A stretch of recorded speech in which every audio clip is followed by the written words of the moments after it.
Oui, merci Monsieur le Président. Madame la Ministre, vous avez, comme moi sans doute, été informée de la création d'une fédération des milieux d'accueil, une fédération des milieux d'accueil privés. Donc cette fédération est toute jeune, mais déjà très active, et elle s'est donnée comme objectif, ce qui devrait nous alerter tous, de combattre deux des piliers essentiels de cette réforme qui nous tient à cœur et que le Parti socialiste a largement défendu. La question de la formation des personnels accueillants, la formation des directions et aussi la possibilité d'engager du personnel avec un statut d'indépendant.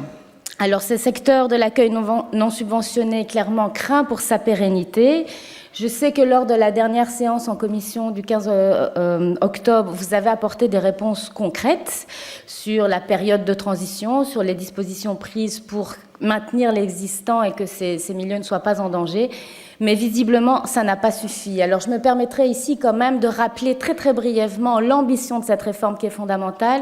Renforcer l'accessibilité des milieux d'accueil. Chaque enfant doit pouvoir avoir accès à un milieu d'accueil de qualité et justement la qualité. Et on sait que pour que cet accueil soit bénéfique pour le développement des enfants, il faut qu'il soit de qualité. Et le premier levier de la qualité, c'est la formation des professionnels. Je voudrais aussi rappeler que deux des balises essentielles pour mon groupe dans cette réforme sont la non-marchandisation de ce secteur. On parle bien d'une politique publique aussi importante que peut l'être par exemple l'enseignement et la professionnalisation du secteur puisqu'on a un niveau de formation qui est un des plus bas d'Europe. Alors, étant donné les projets de cette fédération d'intenter un recours au Conseil d'État, je pense qu'il est important qu'il ne véhicule pas des idées fausses sur ce que contient précisément cette réforme. Donc ma question est double. Est-ce que votre administration, l'ONE, va apporter davantage de réponses puisque visiblement celles que vous avez apportées n'ont pas suffi au dynamisme de cette fédération? Et est-ce que vous-même, de votre côté, vous avez prévu de les rencontrer pour voir avec eux sur la période de transition quelles solutions concrètes on peut amener pour surtout pas freiner la mise en place de cette réforme qui est fondamentale pour les enfants, leurs familles et pour ce secteur qui a besoin de plus de reconnaissance et de valorisation. Je vous remercie. Merci, mesdames, pour votre question. Comme vous, je partage l'avis que cette réforme est indispensable et on doit absolument permettre qu'elle se mette en place de manière sereine, ce qui n'est pas tout à fait le cas dans certains secteurs. Donc je rappelle que cette réforme a vu le jour, ou en tout cas a été votée le 20 février passé, sous la précédente législature, avec 77 voix pour et 24 abstentions. Et donc tout le monde a bien saisi, en tout cas toutes les personnes et tous les groupes qui étaient dans le Parlement à l'époque, ont bien saisi l'importance de cette réforme. Alors, pourquoi cette réforme est importante? Vous avez balayé certains objectifs. Il y a effectivement l'accessibilité au milieu d'accueil. Il est indispensable que tout enfant puisse avoir accès au milieu d'accueil, en particulier les plus vulnérables. Il y a aussi la question de la qualité de l'accueil qui est reprise dans cette réforme.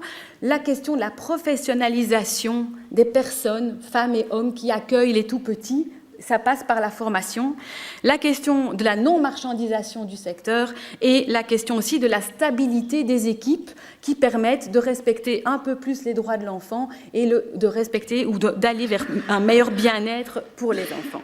Alors, il est vrai que quand une réforme se met en place, il y a des inquiétudes, des craintes et parfois aussi des choses qui ne sont pas réglées et qui doivent l'être.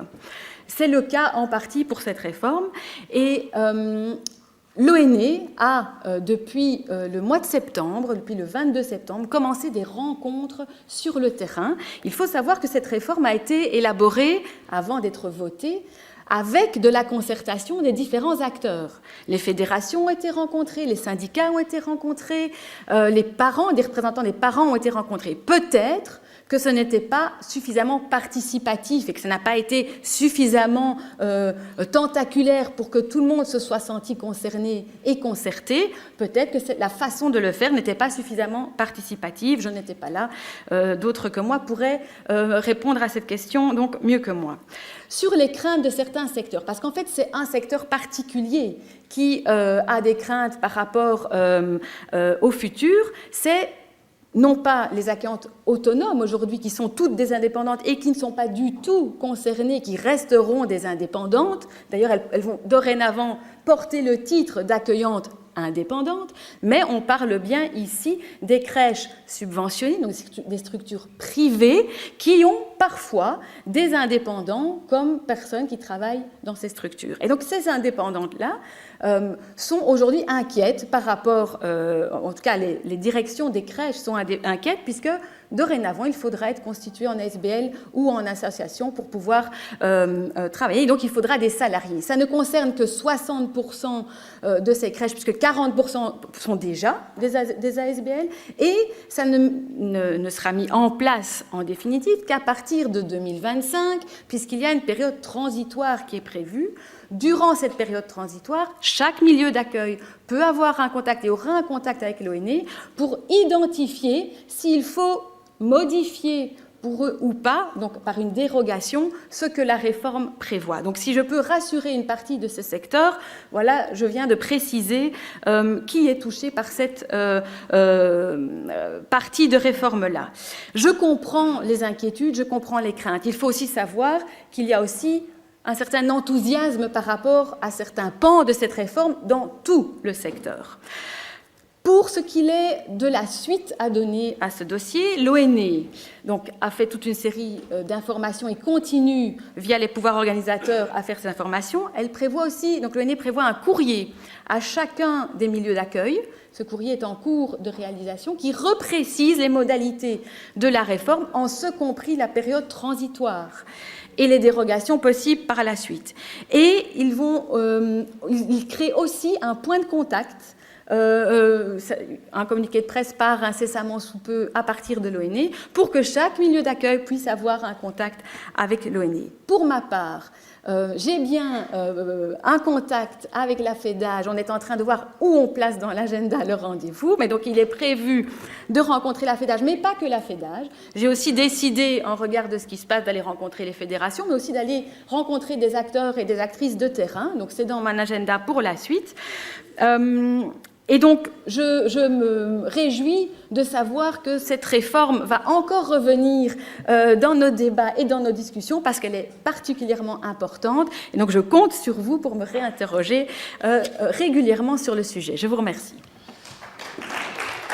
Merci, Madame la Ministre. Maintenant que vous êtes intervenue, vient une question de Monsieur Évrard sur le devoir de réserve des membres. Réplique. Oui. J'allais oublier les répliques. Alors, d'abord, la réplique est donnée à Madame Chabert. Merci, Monsieur le Président. Oui, bien entendu, Madame la Ministre, toute réforme, et encore plus quand elle est ambitieuse, crée des résistances au changement et des inquiétudes. C'est tout à fait normal. C'est tout à fait normal de les entendre et de les déminer au maximum. Je voudrais être bien claire sur la nature de mon intervention. Elle n'était pas là en soutien à cette fédération. Elle était bien là en soutien à la réforme et à faire en sorte de tout mettre en œuvre pour que cette réforme ne soit pas remise en question. Alors, la question de la formation des professionnels est un combat sur lequel il ne faudra jamais lâcher. Nous confions des tout jeunes enfants à des personnes qui ne sont pas suffisamment formées. Nous avons des niveaux de formation de l'accueil de la petite enfance très bas. La réforme va dans le sens de cette professionnalisation, c'est fondamental. Et donc, nous vous soutiendrons dans cette bataille, s'il faut mener une bataille, parce qu'elle est extrêmement importante. C'est, je le rappelle, quand même une des politiques les plus efficaces en matière de lutte contre les inégalités qui commence avant l'école et que ce gouvernement ait fait le choix d'investir dans la petite enfance est une bonne chose, nous le soutiendrons. Alors, dans les réponses que vous apportez, oui, évidemment, ce point de contact sera nécessaire. Il faut aller au cas par cas. Il y a des solutions, je pense, très précises à trouver pour ces crèches privées, pour qu'elles continuent d'exister, puisqu'on a besoin d'elles aussi. Mais réaffirmer un secteur non marchand qui assume une politique publique est quand même extrêmement important. Et donc, nous vous soutiendrons dans la mise en place de cette réforme. Merci.